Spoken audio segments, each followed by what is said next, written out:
Esoknya, Nai mengirimkan pesan kepada Pak Araf untuk meminta bertemu. Pak, kita harus ketemu. Aku mau kita bicarain lagi semuanya. Kalau Bapak nggak datang, aku bakal kabur pas ijab kabul. Ancam Nai di pesan itu. Emangnya cuma dia doang yang bisa ngancam? Gue juga bisa. Ucap Nai sembari menyeringai. Ting, di mana? Nai tersenyum melihat isi pesan dari Araf. Karena ancamannya langsung berhasil. Nai pun mengirimkan alamat tempat mereka ketemuan nanti. Ardan Cafe. Nai dan Araf sama-sama sudah di kafe itu. Duduk berhadapan seperti tempo hari. Langsung aja ya Pak, aku mau tanya, kenapa sih Pak Araf maksa banget mau nikahin aku? Apa sih niatnya Pak Araf? Kayak nggak ada cewek lain aja gitu di dunia ini. Jujur, aku ngerasa ada yang janggal dengan semua ini. Jadi tolong jelasin semuanya ke aku karena ini menyangkut masa depanku. Ucap Naisila yang akhirnya berani mengungkapkan isi hatinya. Araf mengetuk-ngetuk meja seperti sedang memikirkan sesuatu. Sementara Nai setia menunggu jawaban lelaki itu. Nanti juga kamu akan tahu setelah kita menikah. Intinya sekarang ini kita sama-sama butuh. Saya butuh kamu untuk jadi istri saya dan kamu butuh saya supaya rahasiamu tetap aman. Jawab Araf yang masih penuh teka-teki. Tuh kan, udah aku tebak memang pasti ada sesuatu. Nggak mungkin ujuk-ujuk Bapak ngajak nikah tanpa alasan yang jelas. Sekarang bilang ke aku, Bapak butuh aku buat apa? Tanya Naisila penuh intimidasi. Sekarang dia sudah bisa bersikap galak, tidak lembek seperti kemarin. Ya buat jadi istri, jawab Araf singkat padat. Ya tapi kenapa harus aku? Perempuan lain kan banyak Pak. Aku masih sekolah loh. Aku juga gak yakin bakal becus jadi istri Bapak. Aku gak bisa masak, gak bisa nyuci, gak bisa beberes, nyetrika. Pokoknya aku gak bisa apa-apa. Rugi banget Bapak nikahin aku. Jadi mending Bapak pikir-pikir lagi deh. Nai menjelek-jelekkan dirinya sendiri supaya Araf menjadi ilfil dan akhirnya batal menikahinya. Saya cuma mau kamu. Dek, pipi Nai terasa panas. Ucapan Araf barusan kayak ada manis-manisnya. Duh, kenapa cuma denger dia ngomong gitu aja gue deg-degan sih. Sadar Nai, sadar. Ahem. Nai berdeham pelan untuk menetralkan detak jantungnya. Tapi masalahnya aku yang gak mau sama Bapak. Balas Nai. Terus yang semalam itu apa? Jelas-jelas kamu sendiri yang menerima lamaran saya. Itu kan karena aku dalam keadaan terpaksa. Bapak yang ngancam-ngancam lewat pesan. Jawab Nai tak mau kalah. Itu namanya pilihan, bukan paksaan. Saya kan cuma memberi pilihan. Kalau kamu terima lamaran saya, maka rahasia kamu aman. Atau kalau kamu menolak, konsekuensinya rahasia kamu terbongkar. Dan kamu memilih menerima lamaran saya. Jadi siapa yang memaksa di sini? Sangkal Araf dengan wajah tak merasa bersalah sama sekali. Nai tak bisa berkata lagi saking gedeknya. Aku benar-benar gak nyangka ya. Ada gitu di dunia ini orang kayak Pak Araf. Pinter banget balik-balikin fakta. Saya malah jadi takut nikah sama Bapak kalau gini caranya. Ucap Nai pelan. Tapi masih bisa didengar oleh Araf. Araf tersenyum tipis. Saya juga tidak menyangka siswi yang dianggap berprestasi dan anak baik-baik ternyata. Oke, kita nikah. Selah Nai dengan cepat. Dia tak mau lebih lama lagi berada di sini dan menahan malu atas perbuatan bodohnya. Tapi jangan salahin aku kalau aku gak becus jadi istri. Ucap Nai sebelum akhirnya pergi tanpa pamitan kepada Araf. Biarlah dia dianggap tak sopan. Karena yang ada di pikirannya sekarang adalah pergi dari hadapan Araf. Nai begitu malu saat Araf mulai membicarakan aibnya tadi. Lagian, mau apa lagi yang dibicarakan kalau sikap Araf masih tetap sama. Masih kepala batu yang tidak berberi kemanusiaan. Sekarang dia hanya perlu bersabar setidaknya sampai Nai lulus sekolah. Kalau sudah lulus, mau aibnya kebongkar juga tidak masalah. Nai sudah punya ijazah, bisa dipakai untuk melamar kerja dan membalas semua jasa orang tuanya. Malam sebelum hari pernikahan, Nai membuka blokiran nomor yoga. Biar bagaimanapun dia harus menyelesaikan hubungannya dengan pria itu. Nai tidak mau memberikan harapan palsu. Yoga berhak bahagia dengan wanita lain. Nai pun menghubungi lelaki itu via telepon. Dia ingin mendengar suara Yoga untuk terakhir kalinya. Halo Nay, ya ampun aku seneng banget akhirnya setelah 2 minggu menghilang kamu telepon aku lagi. Kamu kemarin kemana saja sayang? Tanya Yoga memberondong. Nay menahan sesak di dadanya saat mendengar suara Yoga. Dia begitu sedih sekarang. Biar bagaimanapun, Yoga adalah cinta pertamanya dan sampai sekarang Nay masih mencintai cowok itu. Sangat berat mengakhiri hubungannya dengan Yoga. Tapi Nay harus berkorban demi orang tuanya. Nay harus tega pada Yoga daripada melihat orang tuanya sedih karena aibnya terbongkar. Yoga, aku sebenarnya nelpon kamu karena... Nay menjeda ucapannya. Rasanya begitu berat. Nay tidak bisa. Dia menahan isakannya. Ini pertama kalinya Nay merasakan patah hati. Ternyata rasanya sesakit ini. Lebih sakit dari saat Nay jatuh dari sepeda. Lebih sakit dari ambeien. Rasanya benar-benar enggak nyaman. Nyesek banget sampai susah nafas. Hiks, hiks, hiks. Nay malah menangis dan suara tangisnya itu terdengar oleh Yoga dari seberang telepon.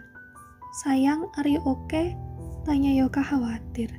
Nay tak menjawab, membuat Yoga jadi risau. Sayang, coba ceritain ke aku ada apa. Aku khawatir kalau kamu diam saja. Ucap Yoga lembut dan menenangkan. Yoga, maafin aku. Hu. Nay malah semakin kencang menangis. Minta maaf buat apa? Kamu gak salah apa-apa. Soal kamu yang blok aku kemarin udah aku maafin. Aku paham kok, mungkin kamu lagi sibuk.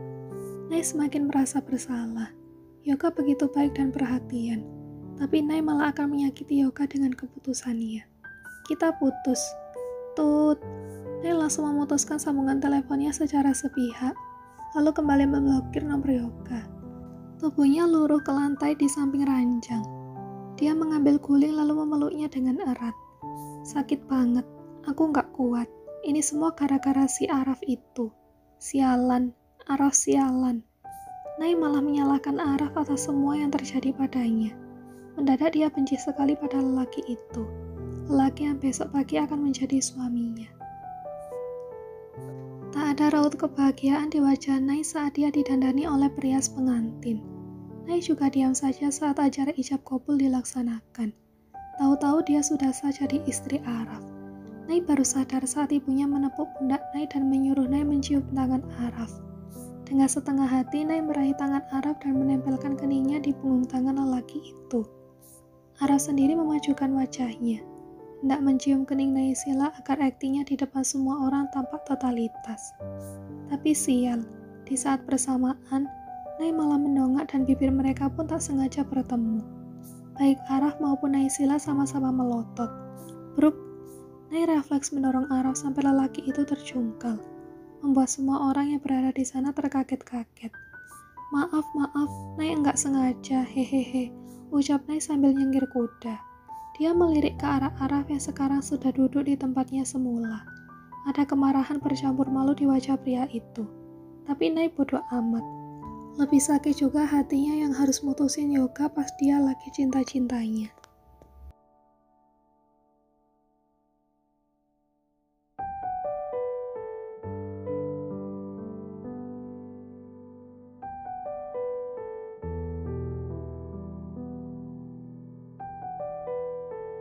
Setelah acara selesai dan semua tamu pulang, kini Nay dan Araf berada di kamar Naysila. Kamar yang sudah dirancang dan dihiasi bagai kamar pengantin. Baik Nay maupun Araf sama-sama tidak ada yang bersuara. Keduanya bahkan duduk saling memunggungi. Nay duduk di sisi ranjang sebelah kanan dan Araf di sebelah kiri. Tidak kelihatan akur sama sekali. Sepertinya... kodok saraf. Nay terlonjak kaget saat Araf tiba-tiba bicara di tengah keheningan. Dia pun spontan berbicara latah. Kamu ngatain saya kodok saraf? Tanya Araf sembari menahan kekesalannya. Enak saja ganteng-ganteng dikatain kodok saraf. Padahal baru 1 jam lalu Naisa menjadi istrinya. Tapi sudah 2 kali gadis itu membuat ulah yang bikin Araf darah tinggi. Enggak kok pak, aku cuma kaget aja. Kalau kaget aku emang suka bicara ngelantur. Lagian aku juga nggak tahu gimana bentuknya kodok saraf. Lak, Nay. Araf menghela napas kasar. Memilih untuk tak memperpanjang hal sepele itu. Ada hal yang lebih penting sekarang, yang ingin disampaikannya kepada Nay. Kita pindah di kontrakan saja. Jangan tinggal di sini. Ucapnya to the point. Loh, kenapa emangnya? Tanya Nay bingung. Pasalnya hal ini tidak ada di perjanjian. Saya nggak nyaman. Lagi pula, bukankah sudah menjadi kewajiban seorang istri untuk ikut kemanapun suaminya pergi? Skakmat. Tapi Pak, saya akan pegang janji saya kalau itu yang kamu takutkan. Tidak akan terjadi apapun di antara kita meski kita tinggal hanya berdua di sana. Sela Araf yang seolah paham apa yang dipikirkan oleh Nay. Ya, memang semudah itu menebak isi pikiran Nay yang cetek. Ya udah, tapi besok aja pindahnya. Aku masih capek kalau harus beres-beres dan pindahan sekarang juga. Jawab Nay nurut. Araf cuma diam. Dia naik ke atas ranjang dan menyandarkan kepalanya di headboard ranjang yang terbuat dari kayu. Memang ranjang milik Nay terasa begitu sederhana.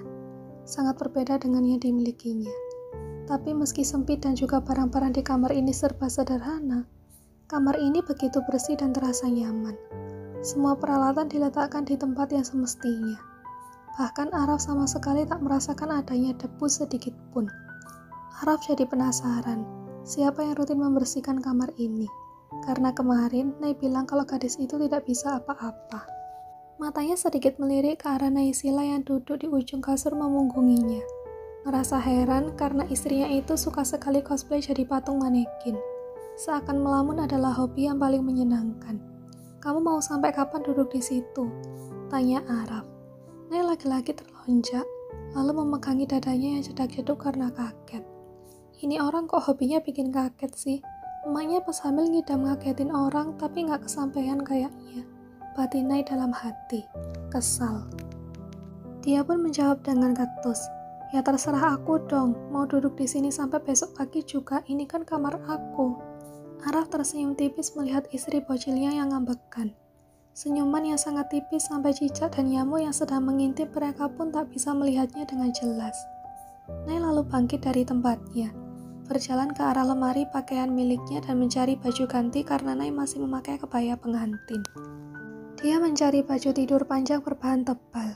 Lalu setelahnya Nay keluar dan pergi ke kamar ibunya untuk menumpang ganti baju. Bu Husna agak kaget, tapi juga maklum. Mungkin Nay masih malu-malu pada suaminya. Lagian Nay aneh, masih bocil sudah minta nikah.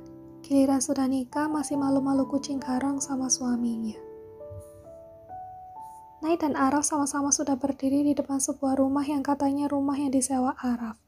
Menurut pengakuan pria itu, Araf belum memiliki rumah. Tetapi saat melangkahkan kaki masuk ke dalam rumah tersebut, Nay dibuat kaget dengan isi dalam rumah itu. Ubinnya licin, dindingnya kinclong. Perabotan di dalamnya juga terlihat mewah dan elegan. Apalagi saat Araf mengajaknya ke kamar lantai 2. Nay terkejut saat melihat sebuah kamar yang berukuran 5 kali lipat dari kamarnya.